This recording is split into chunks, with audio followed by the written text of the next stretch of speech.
Hello, hello, hello, and welcome to another episode of the Blue Oval Podcast. I am Ben Weiss, and joining me, as always, Garrett Zatlin. How's it going, man? It is going well, Ben. It's been obviously a nice end to what was our D1 team rankings. And Sunday I did nothing, and it was great. It was glorious. So I also was able to listen back to some of our old podcasts from like 2019. Oh, And wow. Why would you we've do come a that to long way yourself? because I just want to see how far we've come, and we've come so far. So I just wanted to see, and I liked it. Yeah. That might be something I end up doing this week if I'm low on podcasts. Just go back and see. Yeah, that is interesting. I mean, how many years have we been doing this now? I think we did it Like in 4 years? summer. Is it 4 years? No, I mean there was obviously a little bit of a break there, Right, but but I mean, 2019, for 2019. probably 2019. Yeah, 4 years. That's wild. Man, we've spent far too much time with each other over the last 4 years. I know.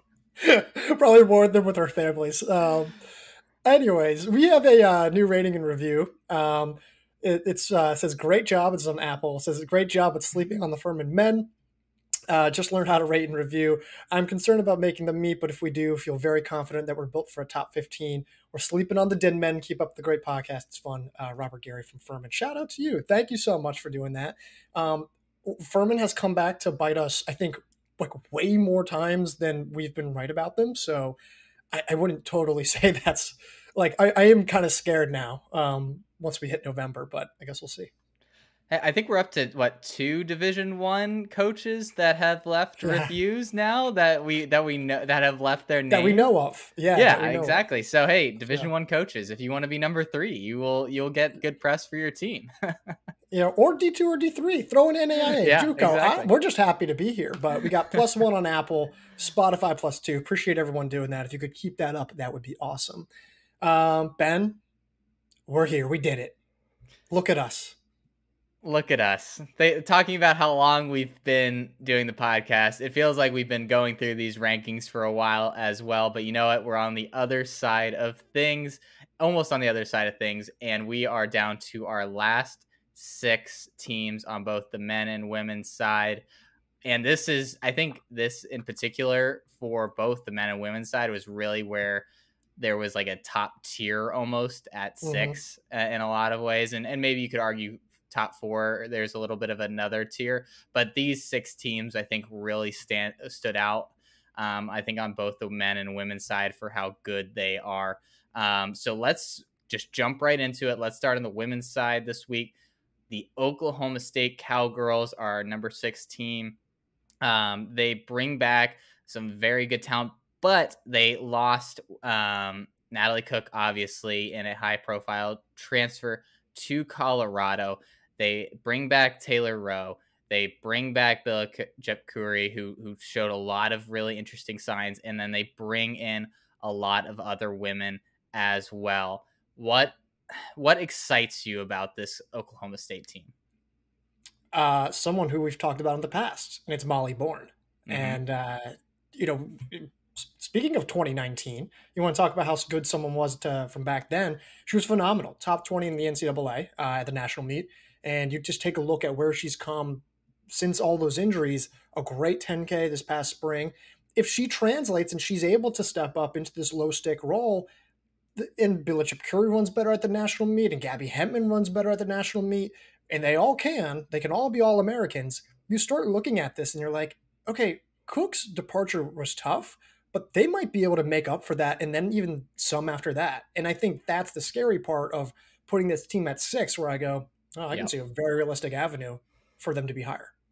Absolutely. This is a certainly a podium contender. I mean, that's the if you're in their top 6, you certainly deserve that recognition. And yeah, like you said, a lot of these women have shown the ability to do it, whether on the grass or on the track before. You talk about Rowe, Bourne, Hentman, even like while she hasn't maybe had that fantastic national race performance, she's shown really good signs throughout her career that she could do that. And then Jeb Curry on the track has certainly proven that she's one of the best in the NCAA. And I think mentioning Cook, that loss maybe not hurting as much this year. I think that that's true because I think her loss really stings for the years to come because of just Yeah. how young she is. Hmm. But they have a lot of established veterans on this team that I think are going to make the transition a little bit smoother. And I would agree with that. It is going to be interesting though. Like some like it's we think they can all be at this level, but I think we just have like minor questions about like okay, well, is Bourne is fully healthy and could translate that, right? Yeah. Rose, she had a tough end to her outdoor track season. Like she's okay, right? Gabby Hempman, surely she's better than what she showed last fall, and I think she is. Jip Curry, surely the national meet was a fluke. All these things are probably true, but we only think that like right now we only have 90% certainty that they're true. It's like that lingering 10%. And plus I think I have questions about the depth, like the back end of this team. Now granted they came through totally fine. Like is it Galvadite and like how good is she going to be? So I think there's questions there. Yeah, I think you obviously have a few question marks with the top four, but yeah, that fifth spot I think is really where they have the most question marks. Who do you think that fifth woman will be by the time NCAA rolls around? I think it's Galvadite.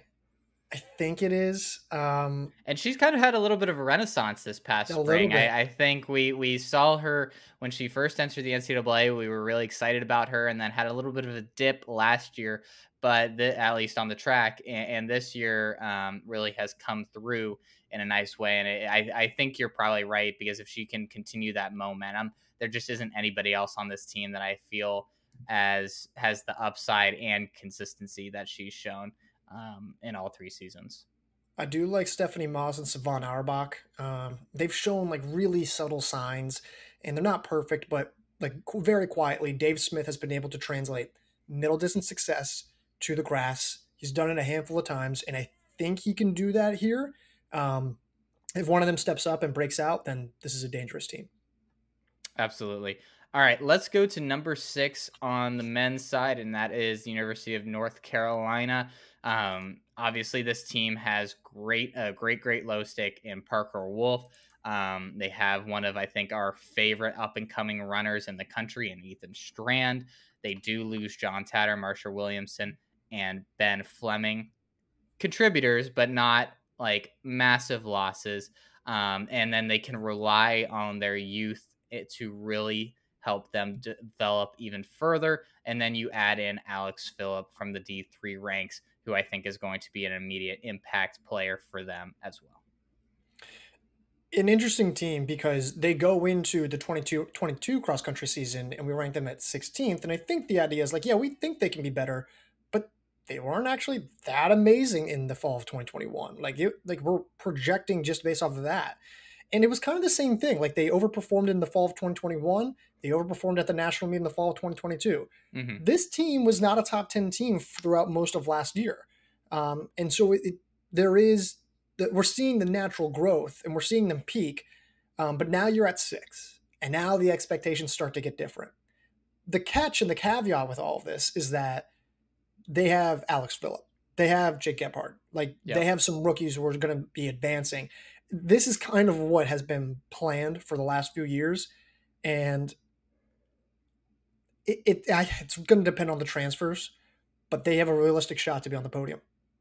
Yeah, I think the top four on the men's side, and we'll get into this more, I think are it's going to be a tough group to crack. But our 5 and 6 teams certainly could. I think, and honestly, I feel like they're the only 2 teams that could crack that into that top four realistically. But yeah, I mean, they had such good recruiting classes. Coach Miltonberg has come into North Carolina and just recruited exceptionally well, and you hope those start to pay even more dividends now that we're a year or two into those recruiting classes. Patrick Anderson, going to be healthy, has shown like signs of being one of the better cross country runners in the NCAA. If he's fully healthy, that's someone that you can really bank on being a true stabilizer in that top 5 as well. It's just you look at this team, and I know we mentioned this with a lot of the other like back end of the top 10, where they have so many different guys who could fill like Mm-hmm. spots, but they also have like 2 or 3 guys that you're almost sure are going to be great up front. And that's what gives them such stability compared to, I think, a lot of the other teams within the back end of the top 10. Who's your top five for this team? So Wolf, Strand, Phillip. I mean, if Anderson's healthy, then he kind of has to be fourth, I Well, that's think. the thing, because apparently he was in a, and this is something he put on Instagram. Apparently, he was put in a very severe car accident in earlier this year. He's since Yeah, been back and recovering and running, but it's really hard to know. It's like, okay, well, he's what kind of fitness is he in, right? yeah, Obviously, we're just happy he's healthy, but he's such an X factor. I mean, I think Gebhardt's probably the safer option. Um, at four, at five, I think we'll go Will Coogan. I like Will Coogan a lot. I think he's like a major X factor. I still want to see more from Gebhardt on the grass. He's Hmm. been a little inconsistent on the grass compared to some what he did in the spring this past track season. I'd agree. I'd say that group, but I'd maybe like say like a breakout name's going to happen. Yeah, Um, like a Sully Shelton or Colton yeah, Sands. something like Yeah, like yeah, I Hope one of those Crawford. guys Yeah. is going to be in the top five or top seven probably. Mhm. It's hard to pick the name out of the hat there. Let's go to our number five team on the women's side, and that is the Notre Dame women. They bring back one of the best runners in the country, and Olivia Markozich, who is coming off a fantastic spring season, ending in the national title in the steeplechase. They also bring in some very strong names as well. Erica Vanderland. They bring in Markozich's twin sister as well. And then they have some young up and coming talent like Sienna Chisholm. This is just a team that's really exciting. It's not like they brought in a huge overhaul of this roster like some of the other teams in this top five, but they did bring in some good names to kind of accentuate what they already have. Yeah, I like the proven experience of this team, like Vanderlyn and Markovic, and like even if Vanderlyn's not at her top form, she's still like a top 70, top 80 runner in the Hmm. country. And that's still really valuable. And you get upside with her. And I think Markovic is due to pop. And Vanderlyn and Sienna Chisholm's gonna get better. And we forget Sophie Novak ran 9:48. Like if you run 9:48 in the steeplechase, historically, you are going to be a significant factor in some capacity on the grass. Um, I don't know if I would have put them five. I would have maybe put them six and swapped them. I have questions about the firepower relative to Oklahoma State, but it is really hard to dislike this team. Like really hard. Yeah, I think this ranking you kind of have to forecast Chisholm really stepping up and being like that true like all-star second piece for them, and I think she absolutely could. She showed signs of that last fall, and then really kind of had a very strong spring season. And if she could take that next step and be like a top 20, 30 name, then you have that firepower. But I think that those are fair concerns. When you gotta look at, but like you said, their baseline is going to be so high with Markovic, Chisholm, Strzelecki, Novak, and Vanderlyn. Like that's just a core that is not going to let you go below like seventh in the country. Like, and that's just really exciting. Like about their consistency and just you don't have to worry about the floor dropping out at any point. Yeah, and it's I agree. Like their downside's not that much. And I'm like, okay, well, if things do pop and they do get some firepower, I'm like, man, maybe this team can be on the podium. Like it really would depend on like what a lot of the other teams like what happened to Yeah. them in terms of their lineup structures. But um, yeah, I do like them a lot. The problem is that I think they're just in one of the most top heavy years for low sticks that I can remember in a really long time. Like I don't think I've ever seen the other podium contenders here have so much raw firepower, like proven raw firepower. But that's the era we live in with the transfer portal. Yeah, I mean they're going to be at a major deficit through the top three, to the top, like through their top three runners, out of the podium contenders, and they're just gonna have to make that up with their 4 and 5, which I think they can. But yeah, it's there is I think a significant gap between 4 and 5 this year, just because of the upfront star power that a lot of these teams now have. Agreed. Agreed. Let's move to five on the men's side. That is Wisconsin. We really like Wisconsin. I think you and Gavin maybe like them more than I do, but this is a team that brings back Bob Lycan. They bring back Jackson Sharp. They bring back, I believe, Rowan Ellenberg is the other Yep. name. They, I want to say they lose Charlie Wheeler, correct? I Yes, think so. Yeah. that sounds right. Sure. They lose Jack Miser and Charlie Wheeler. Yeah, so they lose those guys. They bring back Evan Bishop. They have like a lot of I mean, Adam Spencer just ran 3:31 for 1,500 meters. Yep. Percent chance this team is on the podium. Oh, again, this is a scenario where I don't really like picking against the top four. I would say maybe like 15% chance. Okay. I think they're a little safer. I'll go 25% chance. Because it's still like okay, it's still like a okay, one out of every four times they're gonna if they run the national meet, they're gonna be there. But I do think there's options for them, and I think they've got like some really nice young guys. They brought in a New Zealand guy or an Israeli distance runner who's run 13:57. Another guy from New Zealand who's run 14:03. They've got Oliver Pauline and Sam Craig, a transfer from Division Three. He was an All American at that level. Michael Wilson was great as a young guy. So it's really the same thing as UNC. If they get another guy to pop like at that back end, like I think it might be Michael Wilson, or if Evan Bishop steps up and he's now able to be that Yep. guy, like they have a two or three guys. So I was like, I think you guys could all be All Americans as well, and I think that's the big catch there. I think Rowan Ellenberg is just like one of the most criminally underrated Yes. Yeah. distance like cross country runners in the country because he doesn't do a ton on the track. He's not super exciting like in terms of like dropping these crazy fast times, but he just shows up every fall and puts in an absolute shift. Like he is consistent. He finishes way higher at Big Tens than you ever expect him to, and he just shows up in the postseason. And he's been a very consistent runner for them. Where you look at Liking and Sharp and be like, oh, those are the clear top two guys, but I think Ellenberg is going to make their top three look very, very strong, and it's just in kind of a more under the radar way than a lot of these other teams in this area. Yeah, I'm going through and I'm editing Gavin's writing, and I'm just like, man, he's so like underrated. Like this guy's great. Like he's really good, but we never talk about him because Wisconsin is always the top stars. It's Adam Spencer again runs in the 1500, and Jackson Sharp's multiple bronze medals, and Bob Liking is like a great long distance guy, and I get it, but Ellenberg would be like a lead scorer, like on a lot Yes. of teams that we have ranked.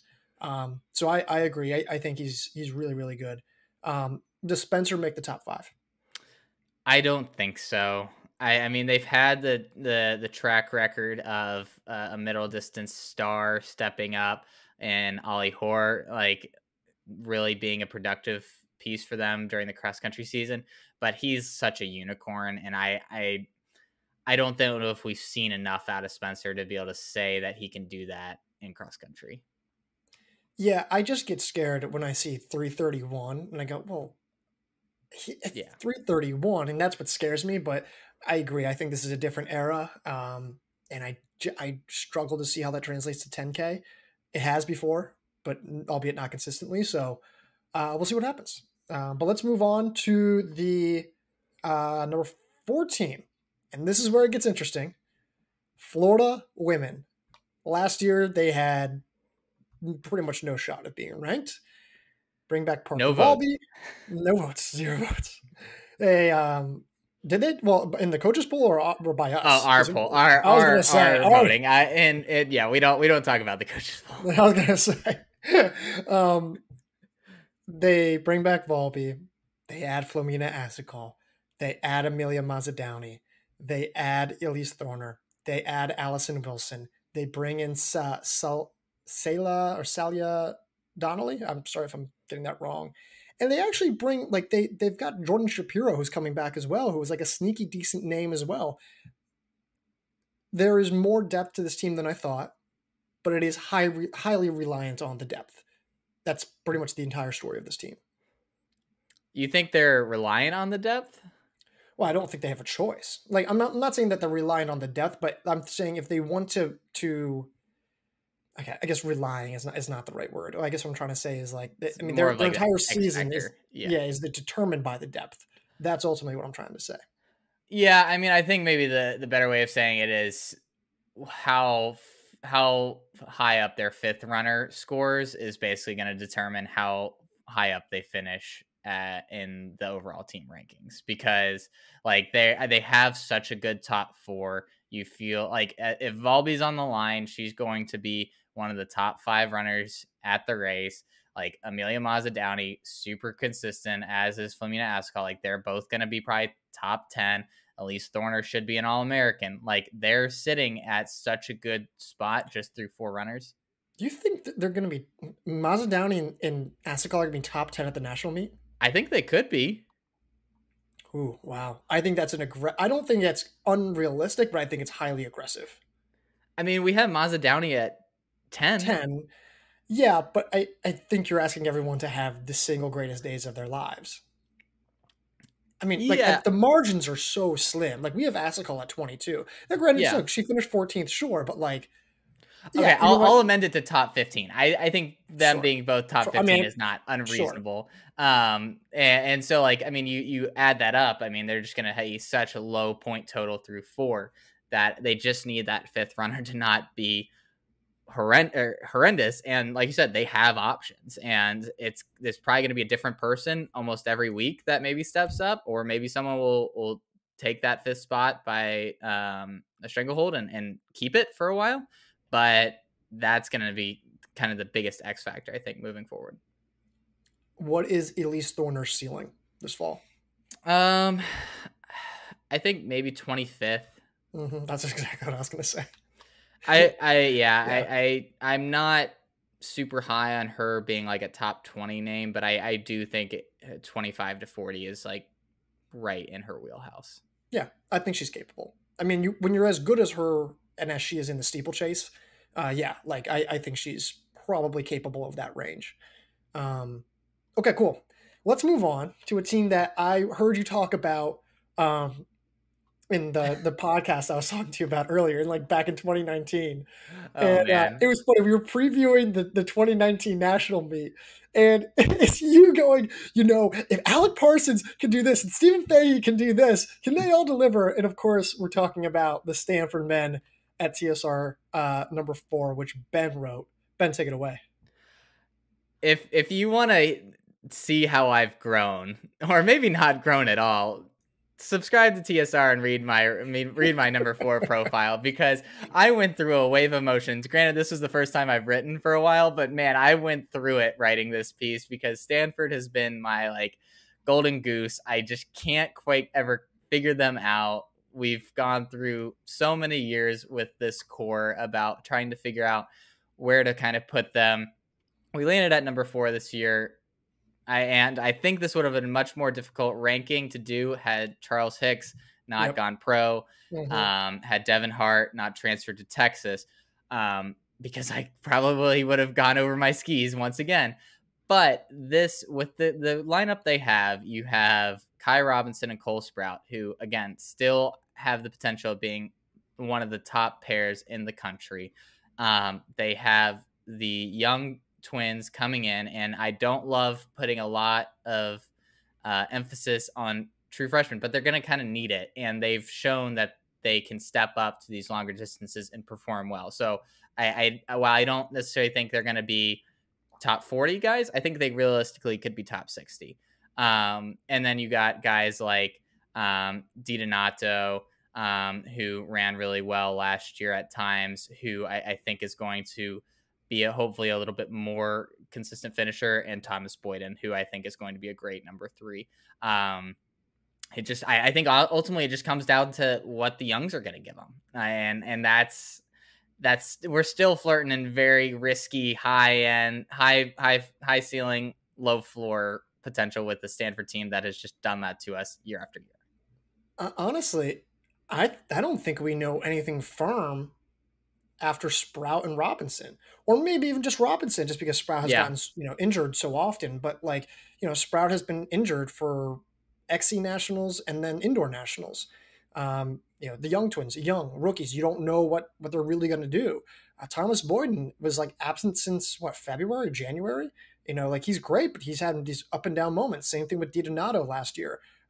He's clearly talented. Like he can do it. Yep. Evan Burke, I think he's been absent, or maybe he raced sparingly, you said. He did. So these are all great names, but like I don't think I have like a ton of certainty. Like I think we're like, okay, if he runs well, he runs well, he runs well, then like yeah, this team might even be as good as like number 2 in the country. But I don't know how much certainty we have with that, and that's what makes me a little scared. So, but they do have more projected firepower than I think Wisconsin would have. Yeah, they absolutely have more firepower. I mean, just in that top two of guys that could both be top 10 names, if they're firing on all cylinders. I think that was the thing I noticed writing about this. It was like, if this happens, if this happens, if this happens. There's just a lot of ifs. Kai Robinson, you feel very, very good about. And if Sprout is healthy, you feel very good about him. But there's an if there as well. I think the thing to kind of look at for this team, and one of the things I honed in on, is can we get something from last year's freshman class, which was Mm-hmm. very good. Callum Sherry, Gavin Sherry, Zane Burgeon, who just were okay at times Yeah. throughout their year, but just weren't very good at any point, whether it was cross country or track. They really need to, if they can take a step. I don't want to say they really need to, but if they can take a step forward, one or two of those guys, you suddenly have a lot more depth. You have a lot less like fluctuations in meet to meet scoring. I just think they give them a much higher floor, and just kind of stabilize that team, because otherwise you're looking at a lot of high variability runners.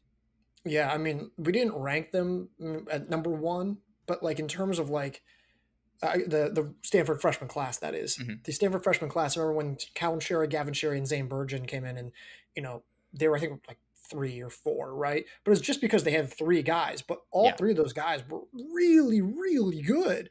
Like in terms of like a complete class, which is hard to say about 3 guys. Like Stanford was loaded, and so for them to kind of be pretty quiet this past year, it's like I don't love that.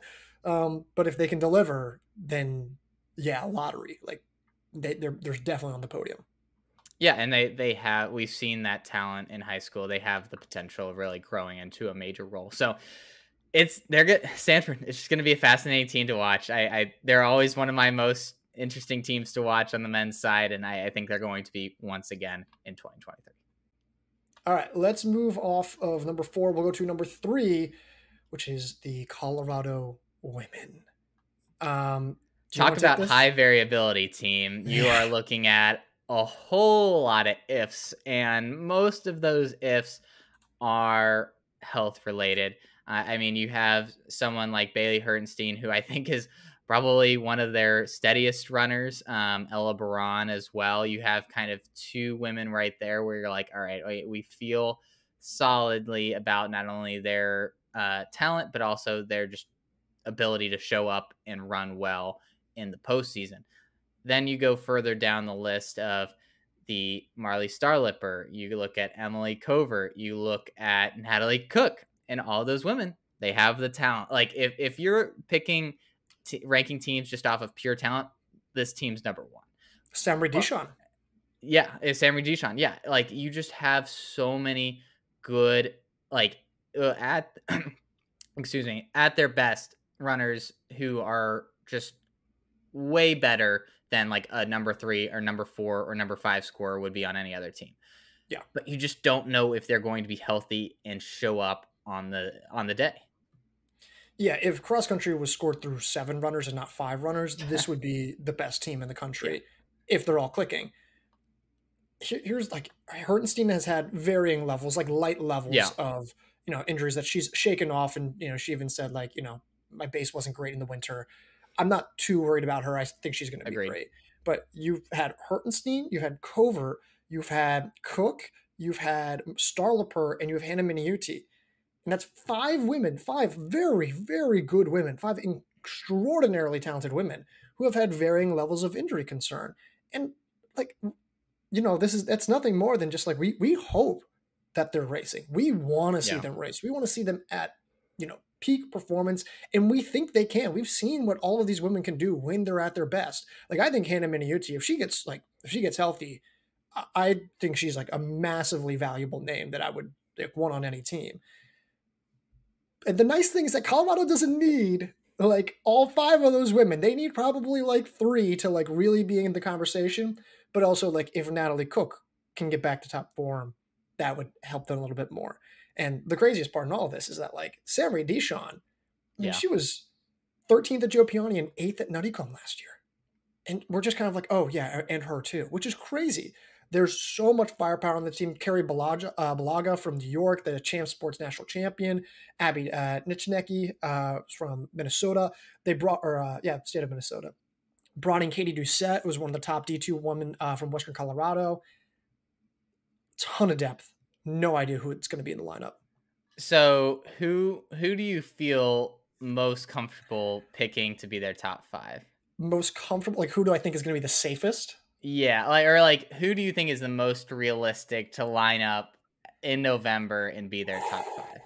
Yeah, and so we're recording this. They've already done like their little, like time Yeah. trial, the CU time trial. We don't Yeah. ever put any emphasis on that. Some of them ran a touch, some didn't. Again, we're not going to put any emphasis on that. I'd say the top 5 is Hertenstein, Baran, Covert, Deshawn,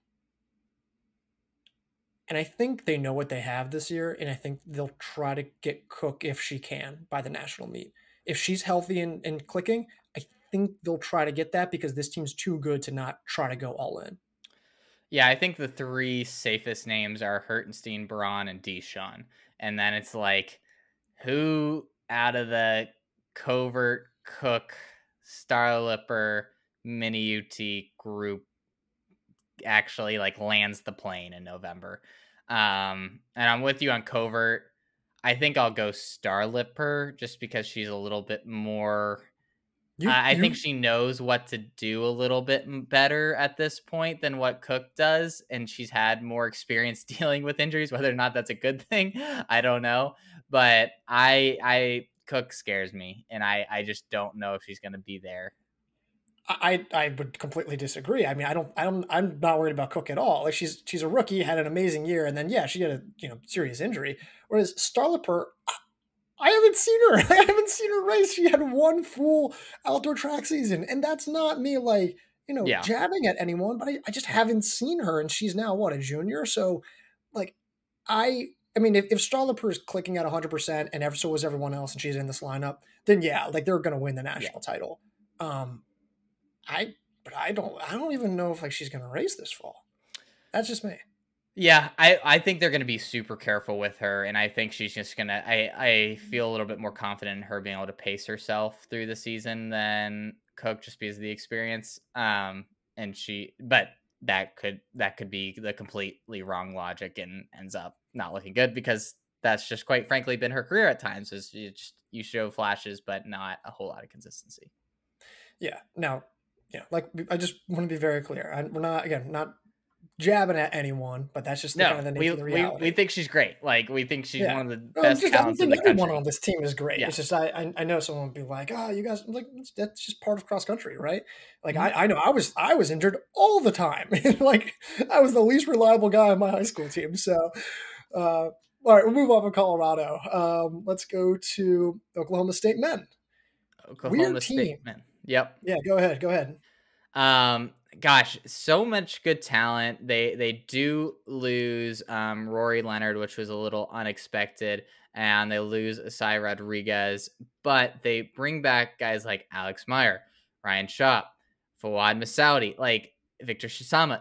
You just go through, and these are all guys that have top 40 potential or have done or have been All Americans before. And then before you talk about all those guys, that you also have an elite recruiting class. Laban Kipkemboy is someone we're really excited about. Aduso Goad, also someone who has the times of a elite NCAA runner. If those two guys are as good as they are on paper, then they're really, I mean, they might be almost unbeatable. It just depends on how quickly they can acclimate. And then also like, what are you going to get out of a guy like Ryan Schaap, who's just, you don't, it, he was a little inconsistent last year and then had a little bit of a weird track season, high highs, but also some weird lows. If he's firing on all cylinders too, then they're even more dangerous. The nice thing is that they have three guys that we feel pretty good about. Although Yes. Masaudi, I'm still trying to figure out. Like, I'm like, okay, you had one really good national meet. Yeah. Still a little bit of an X factor, but we'll just say, okay, 3 guys. They need 2 more spots. Hmm. And I think it's going to be Shoppy, Kip Kemboy, and Goad. And I don't know who it's going to be. I mean, the thing with Kip Kemboy is that, like, the what I've been told is that, like, we don't really know his times, but we know that he's really, really good. Like, really good. And that's, which is like the scariest thing. But guess what? I think we said the same thing about Bila Chepkiri last year, Yeah. and she turned out to be phenomenal. Phenomenal. So it's, can you take 3 guys, make 2 of them consistent scorers, and can they have their best races at the national meet? I have no idea. And I do think they can win the national title, but their margin for error is really not that much. It's not huge. Yeah. And I mean, Goad finishing 6th at the European U23 cross country championships. If I'm not incorrect, I think that's where Charles Hicks finished first, was at the European U23. So you're talking about 5 spots behind the NCAA champion in cross country. That I'm not saying that he's going to be 10th at NCAA's, but that just gives you an idea of the kind of talent we're talking about. And that's what's just so tantalizing about this team is you just run through the list and you're like, and I think we mentioned this in the article, like there's 6 potential All-Americans here. And that's just a rare place to be for a team ranked at number 3. Yeah, and I even think someone like the developmental guys like Jonas Price, Christopher Middleton Pearson, Will Muirhead, Alex Stitt, there's some guys there that, like, yeah, they could realistically pop too. Like, they're not just all stacked up into 5 or 6 runners. So it'll be interesting. Who are your top 5 though? Masaudi, Mayer, Shitsama, Gib Kemboy, Goad. Yeah, I agree. And I like Shoppy so much. I really like Shoppy. I think he'll even be like 39th, 40th place All American. And that he might not even be And if top that's the 5 on case, his they team. should win the national title, which is a Well, crazy thing to say about a number. Think so. You would think so, but Yeah. like, I mean, we saw Nuttycombe last year how BYU went for like 15 to Right. 20 or whatever, and they still lost by like a Yeah. tremendous amount. So partially yes, but we'll see what happens. Absolutely. All right, let's move on to the number 2 team on the women's side, and that is the Northern Arizona Lumberjacks. Another team that very much benefited from the implosion of New Mexico. They bring back a fantastic duo of Elise Stearns and Anika Rice. But then they also bring in, let me see, make sure I'm getting all the names here. Why am I? Macy Grice, Ali Upshaw, and am I missing somebody else? Well, they brought in Grayson Larkin. And Grayson Larkin, that's right. And I They think they bring also brought in someone else too, right? Who else did they bring in? Upshaw, Grice, and Larkin. Anybody Oh, else? Ruby Smee. That's what it was. Ruby Smee. That those 4 could be the top 4 in a lot of lineups. Yeah. And they're adding that to, like I said, a fantastic top duo. A team that has clearly just has so much momentum over the last few years. They have quickly caught up to their men counterparts in Flagstaff. And I mean, this number 2 ranking, we thought if Caitlin Toohey, not to spoil things, went pro, then we were having conversations about them at the 1 spot. I mean, this is how good this team is. Yeah, and here's the thing. Their firepower is probably not as good as Florida's, and probably not as good as Colorado's if they're all healthy. Right. But like I don't see how they're not a podium team this fall. Yes. Like Stearns was so good. Anika Rice, even when she wasn't firing on, like, even when she wasn't having her best races, she was still a really reliable number 2. But now you bring in All-American Ruby Smee. You bring in sub 950 steeplechaser in Maisie Grice, who again, numbers suggest that like she will be very good on the grass. Yes. Graceland Larkin is really good. Like, we might be underrating her at 17, kind of good. And then just all of these women who could easily pop. I mean, Megan Van Pelt, Alexis Kebby. I mean, they brought in a superstar rookie in Stuntsman. Stuntsman. And then who else am I thinking of here? Alejandra Upshaw. So like Mhm. the numbers and like the women who could pop and like just give you some support. Like it's a long list, and now they have like four women who I'm like, yeah, I could see them being like all Americans, and I don't think anyone would be surprised about it. And if that happens, like you get Colorado having an off day, someone in their lineup slips up, or Florida's lineup slips up more realistically, Florida's lineup, then NAU gets them right, and it's pretty easy to see the path to where they're at TSR number two. Yeah, I mean, this is the highest floor team out of the two, three, four teams that we've ranked. You feel a lot more sure about their consistency compared to a Colorado or Florida, just because of their depth, and also like they just don't have as many injury concerns or other things that some of these other programs do. How many women do you think will finish in the top 20 for NAU at nationals? And that's the problem. Um, I think it's two. I think it's Okay. two, but I think they get like two women borderline in the top 10. And I think you get a third in the top 25 and a fourth in the top 30. And it's like, you start doing the math on that. It's like, well, like it's pretty solid. Now, I think it comes back to the fifth runner, but I think their options are so strong there that it's just not going to matter. And again, these rankings, I think people are often confused. It's like, oh, well, you predicted them to finish at the national meet, in your preseason rankings. It's like, well, no, these are like aggregate rankings. These are how good we think a team's going to be throughout the entirety of a Yep. season. And I think that's why we're placing them at two. It's because, well, they're the safest, and I Mhm. don't think they're going to step back. Yeah, I mean, I could maybe see 3 in the top 20, but that's Who's your pushing third? it. I like Smee, Yeah. um, a lot, but yeah, it's hard to see that happening, and that's like you said, that's where the issue is. They just don't have that explosive firepower to be like, "All right, we got if everybody's clicking, we got 4 in the top 20." That's just not happening for this team necessarily. And maybe they'll prove us wrong, but like that's something that can absolutely happen for a Florida or a Colorado. Like if everybody's on their best day, they could do that. They just don't have that high of a ceiling comparatively. Um, but I feel comfortable putting that at 2 because we've seen this program develop women to higher ceilings than we expect, and they just have a lot of depth. And those two things make me feel very confident about this team right here.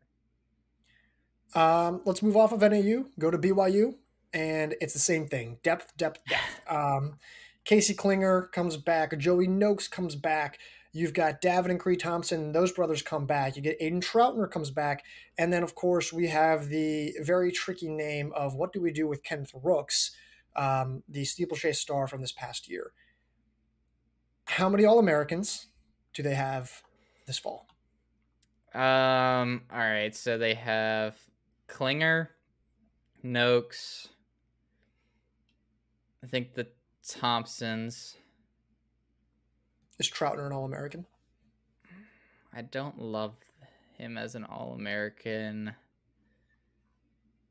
Oh, I'll say Rooks will be their 5th. I think they'll have 5.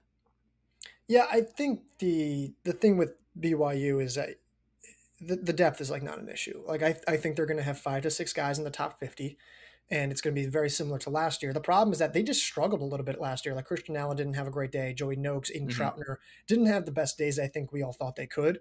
Um, they have firepower, but they need it to be way more potent. Like even they lose Christian Allen and they lose, oh gosh, who Garnica. was the other? Thank you, Garnica. It has to be more potent. Like they have 5 or 6 guys who could be All Americans, but I don't know how many of them are cracking the top 20. Like I think it's Klinger, sure, but I don't think we're at all guaranteed that Noakes will do it. Um, and I think if you want to compete for the national title, they have to be more potent. Rooks might be the guy who changes everything, right? If Yeah. he's truly as good as what he did this past spring, then maybe he gives them exactly that potency. But again, I've been on this for a while. It's not that I don't believe that he can't be great. I absolutely do. But steeplechasers are not always perfectly translated, at least in recent years, to being top tier stars on the grass. Could it happen? Yes. I'm just not sure yet. Rooks is a little different, so we'll see what happens. Yeah, I mean we've talked about Rooks before, and he obviously has that upside and has the talent, but I mean he really wasn't a big part of this BYU team last year on the grass, like which is just a testament to their depth, but also a little bit of a sign of where he was in the pecking order. But yeah, I mean you kind of have to finish below 100 points to win a national title nowadays.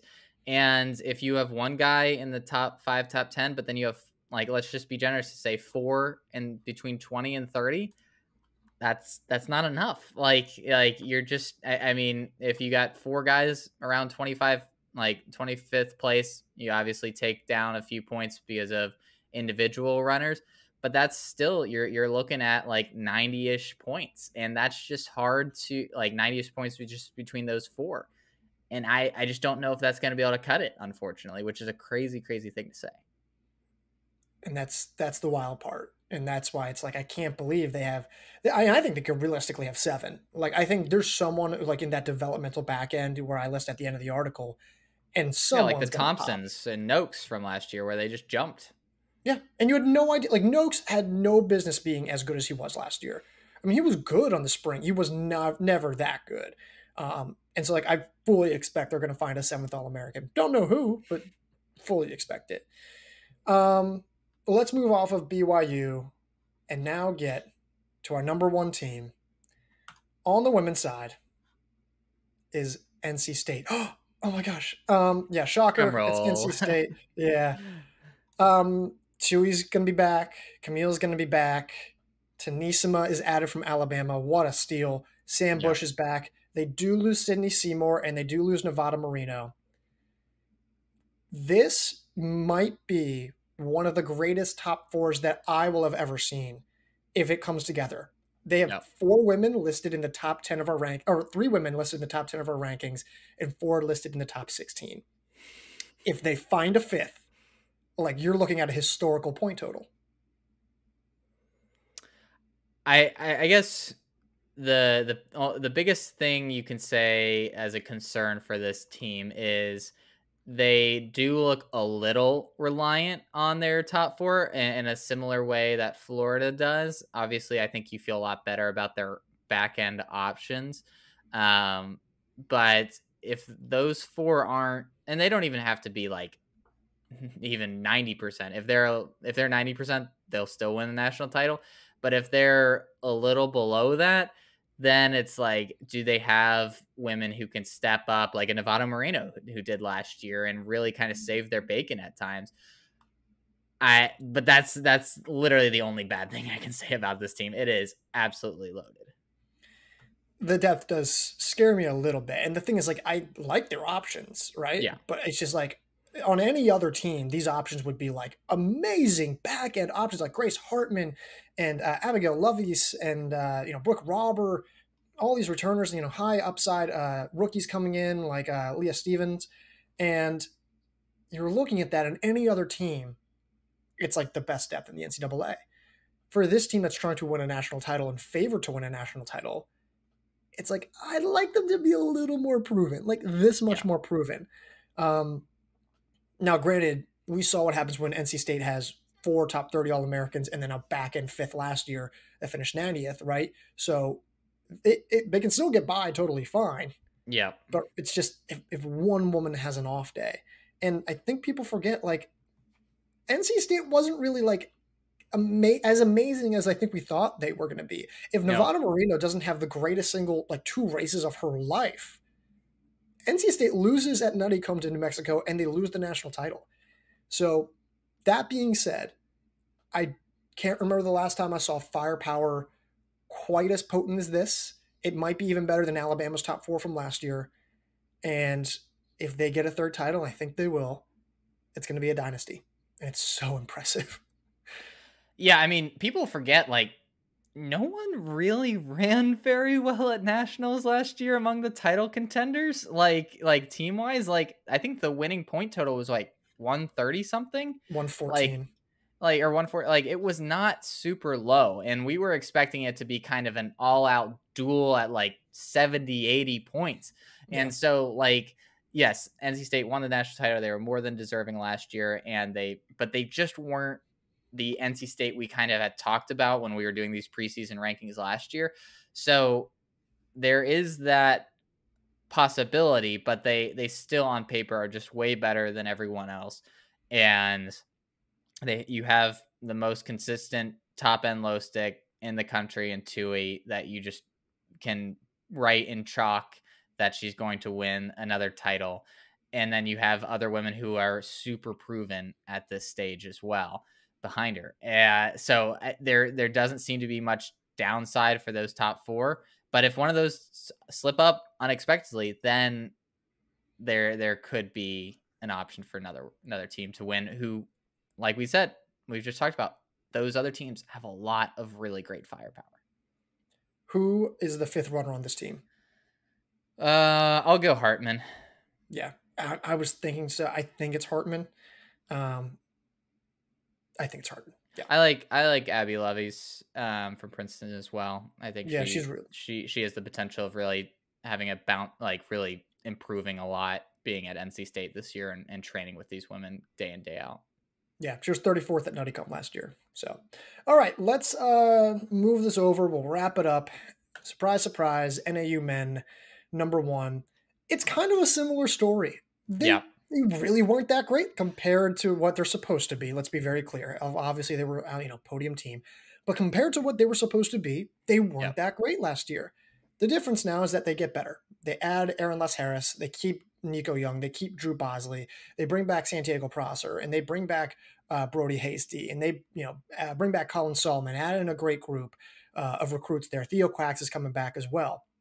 They lose George Kusha, and I think one other name who I'm not remembering right now. But generally speaking, the scoring core of this team is really, it's actually not that much different, except Les Harris gives them like another top end low stick. Yeah. It's still a little scary here because I think we have questions about like, hey, can Santiago Prosser and Brody Hasty do that again? We can't have these questions about Brody Hasty anymore. Like he does it every year. Okay. Let me rephrase this. Brody Hasty was, I think, 25th at the national meet, right?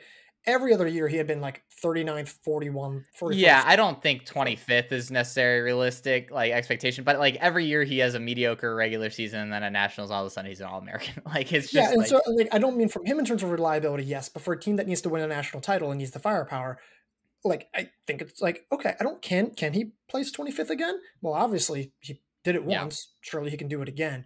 I agree with you though, at the end of the day, it's Prosser. Like, is Prosser, can he do that again? I mean, that was so unbelievably incredible. And the nice thing is that if he can't, well, they've got Colin Solomon coming in. And we think he can be really good, but just how good? And Theo Quack ran 13:29. So, yeah. That's all. Yeah, I've been waiting for Quacks to kind of really take that big step up in cross country and hasn't happened yet. So maybe this is the year. And Solomon, I think, is in a good position where there's not going to be a ton of pressure on him to be really good. But he has the talent. He has a year under his belt in Flagstaff. Like I think this could be this is setting up to be a very nice year for him. My concerns are kind of at the top end though, with injury concerns with Young and Bosley. They were obviously fantastic last fall, but both of them throughout the rest of the year had injuries, dealt with stuff, and we didn't even see Bosley during the spring. Young just never looked like himself really during the track season. I'm a little concerned about if one of those two aren't 100%, how dynamic this team can be, because I mean, Les Harris is a huge pickup and provides a much higher floor. But I am a little concerned if one of those two guys aren't their top 5 selves. Like, do they basically become BYU, like with a slightly better 2-runner and Les Harris? Like, that's kind of where I'm at. And I mean, obviously they should be number one because they do have both those guys and BYU doesn't. But I am a little concerned about the injury possibility at that top two. And yet, despite everything that we just said, I know we were just super critical in that 2 to 3 minute span. I fully recognize that. But I think we take a lot of pride in being extremely detailed in research, and we use a lot of logic. Like, we try to remove as much bias as we can. We always say, like I always say, hey, we can put someone here, but you have to justify it. Yeah. You have to justify it. Northern Arizona is the only team where I go, yeah, just you don't have a choice. Yeah. Put them in there. They're number one. Yes, we have concerns about depth. Yes, we have concerns about injuries with, to some of their top guys, and what happens if what's the insurance policy there with them. But they're just NAU, and they're just better. Period. Like, this team is so, I don't know what it is. I'm not really like a rah kind of like, they got it going. I don't know what it is. They're just different. And if they did it last year, if you couldn't beat them last year, I don't know when you're ever going to beat them. Yeah, I mean, on paper, they're better than everyone. And then you add in the fact that they're just Mike Smith and that coaching staff has peaking at the postseason down to a science. And these are guys that have run under these stakes and under these conditions for years. Like, you look at just the stuff that isn't on paper, and they're way, as I think was what you were describing, those intangibles, and they're way better than everybody else. And that, I think, even more than what's on paper, makes them such a slam dunk at number one. Ben, this was great. Nice job. You did a nice job on kind of walking us through this. We got D2, D3 team rankings coming up later throughout this week, actually. If you're listening to this now, those are being released. Got a couple other things in the works. Stay tuned there, and then we're going to get into the cross-country action. We're actually going to have some results to talk about, more than just some rust busters and time trials. But leave a rating, review, Apple and Spotify. And Ben, do you have anything more? That's it. Until next week when we have races to talk about. I'll talk to you. I'll talk to you.